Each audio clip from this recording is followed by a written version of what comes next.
we've got quite a bit to talk to you about in terms of recycling, but also reuse and other ways of avoiding waste. We'll move through the agenda, and I'll try not to steal too much of David's thunder before we get onto the meat of the presentation. But if we could just start with the next slide. This is the waste hierarchy, which is showing the most preferred and through to least preferred options for waste disposal. So often when we think about being more environmentally friendly with our waste, the first thing that comes to mind is recycling, and recycling is really important when we've got things that we need to throw away. It's much better to recycle it than do anything else. But having said all of that, it would be much preferable to have less waste to throw away. And in Hammersmith and Fulham, we've got very low waste arisings already, which is brilliant, but still any waste is not good, and so the first things we want to focus on today are ways that we can reduce waste overall and avoid waste, where we've got things that we can reuse, etc. And then we'll talk a bit more about recycling and the processes that are involved there, and I'll hand over to David now. Thank you for that introduction, Annie. As she said, my name's David. I'm the Waste and Recycling Manager for the Borough. And yeah, it's often the hardest thing to do, prevention and reuse, thinking about our waste and how we manage that and how we can avoid it when we go shopping. Can we buy something that isn't overly packaged? Can we buy something that can be repaired? Can we buy something that's going to last a long time? And that will all help us reduce our waste. And this is really what the presentation's about, these prevention and reuse. So first slide on reducing our waste. I think 10 years ago, probably no one was walking around, or very few people walking around with a water bottle unless they were involved in some sort of sports. But we've got a whole range of refills now around the country where you can fill up your water bottles on the go. Obviously, that's helping to reduce tons and tons of plastic bottles. One thing I tend to be a little bit bad at is lunch on the go. If we do a bit of planning, you know, put our lunchbox together, we can save a lot of packaging if we're avoiding a meal deal. And then on the other side, if we can buy things loose, I know there's not too many shops where we can do that, but if we can buy things loose, that's always preferable if we can do that. Moving on to sharing, obviously, if we have to buy something, or sorry, if we're thinking of buying something, do we actually have to buy it? Can we share it? Like with the Zipcar scheme there that you can see, or ShareBee, sharing with our neighbours, or Street Bank.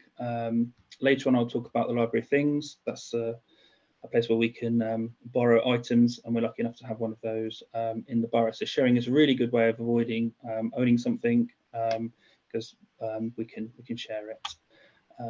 So if we have bought something that is repairable, if you look in the top left-hand corner there, you can see some people repairing electrical items. That's through one of our West London fixer events, where you can repair your electricals. Dr. Bike is extremely popular. It's incredible how many bikes are thrown away that have just got punctures or simple repairs that need to be made to brakes, something like that. So Dr. Bike's excellent scheme. Restart project is based in Wandsworth, and that's where some of the more bulkier electrical items go for repair and so they can be reused. Sorry. We have our borough repair directory. So if you're looking for a location where you can get an item repaired, that's often a good starting point. And of course, we've got London Repair Week coming up, and there'll be more details about that in the coming weeks about activities that we're doing around that. So if you do have to buy something and then you've decided the life of that item is over, try and either sell it or donate it. I've got some friends who love selling their things on these various platforms. As I said, the sell ones are tend to be on the left, the donate ones are on the right. So Depop Vintage, you can see them all there, won't read them all out. And on the right, Trade, they do door-to-door home collections in the borough of textiles. British Heart Foundation tends to focus more on furniture. Free Cycle, again, is another great place where we can get anything on that. I've seen really nice furniture on it to rubble and bricks. So again, another great place if you're looking to get some anything really for free that you can pass on to make sure that that's not thrown away. So yeah, on to Petite Miracles now. This is a fantastic project in our borough. They're based in W12, just by Shepherd's Bush Green, in the shopping centre that has the Lidl in it.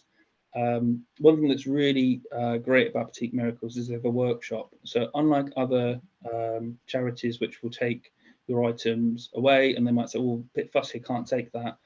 Petite Miracles will take pretty much everything because they've got the workshop there and they can repair it. Having the workshop is really important because it means that you as residents can go there and learn and do workshops and training.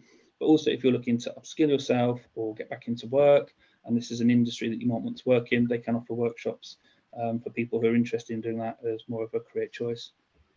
And any of the items that go through the workshop, they end up then in the shop being able to sell them on to residents.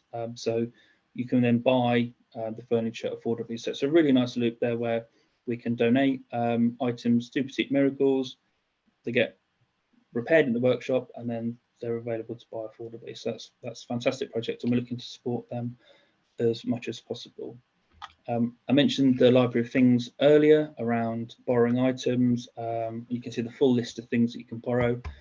It's based in the Livat Centre on King Street near the IKEA. I think they might move more onto the High Street shortly, but that's where they are now.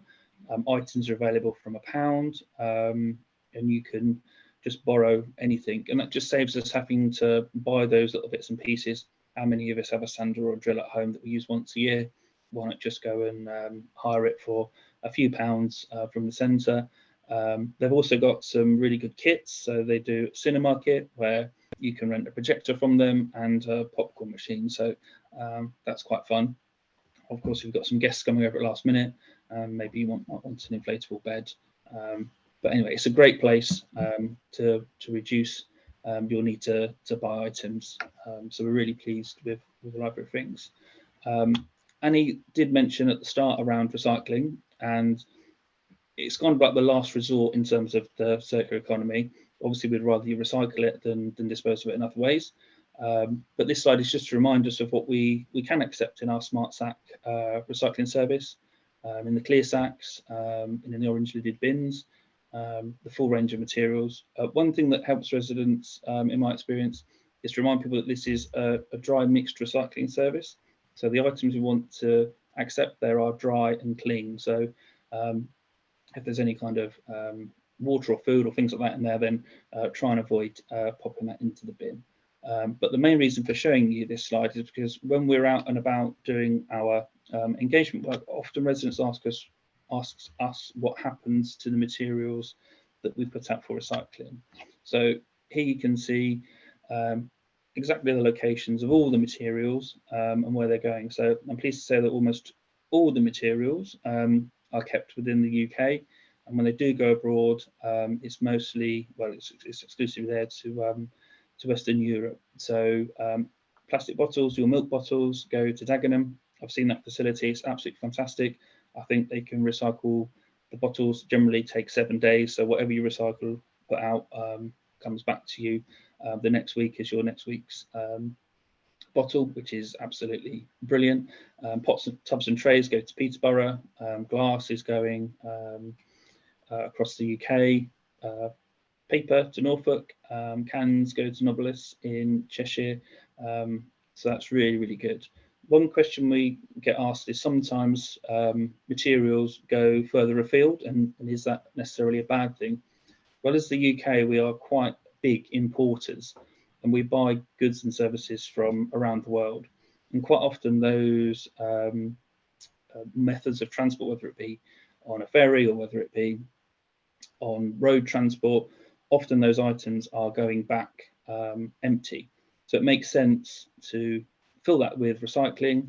Then the materials that we're buying at least can be made with recycled materials, and then we import those goods back to us. So it's not all doom and gloom if things are going to far-flung places, as long as they're making use of sustainable routes and we're sending good quality material to them. So that concludes my part of the presentation, and then we'll left hopefully plenty of time there for questions and answers. So over to you, Mark. Thank you. Well, thanks so much, David and Danny, for introducing. I think also really good to take that away, that actually recycling isn't the answer to everything. I think we often, certainly when I'm out and about, get a lot of questions about recycling. What can you recycle? Does it really get sorted and processed properly? But that focus on reduction, I think, is really important. And I wonder if before we go to the questions, I might say something also about the costs of processing with all the waste that we receive and all that recycling. Yeah, I mean, it's incredibly expensive. My budget just for the disposal is around £9 million. So yeah, we're spending hundreds of thousands of pounds every single month, sending waste for incineration, literally burning residents' money, which I think is really sad. And I think there's a lot more that we could do with that. And of course, when we are able to recycle things, and when we are able to send them down alternative routes, then you know, that's a considerable saving for us. But ultimately, if residents are able to manage their waste at home and they're not producing waste in the first place, then there's obviously no cost to us in terms of having to deal with that and having to manage that. So, you know, ideally, we'd like everyone to, you know, I know it's potentially unfeasible, but a zero waste lifestyle is really what we should be trying to aim at, really, and thinking about, like we started the presentation. Can we make simple choices that might mean we have less waste at the end of it? Can we buy things that last longer? Because yeah, I think we can spend that money on a lot better things than just incinerating residents' rubbish. So yeah, thanks, Mark. Thanks for that. And I think as we go out to questions, I'll stop the recording so people can get a bit freer to ask.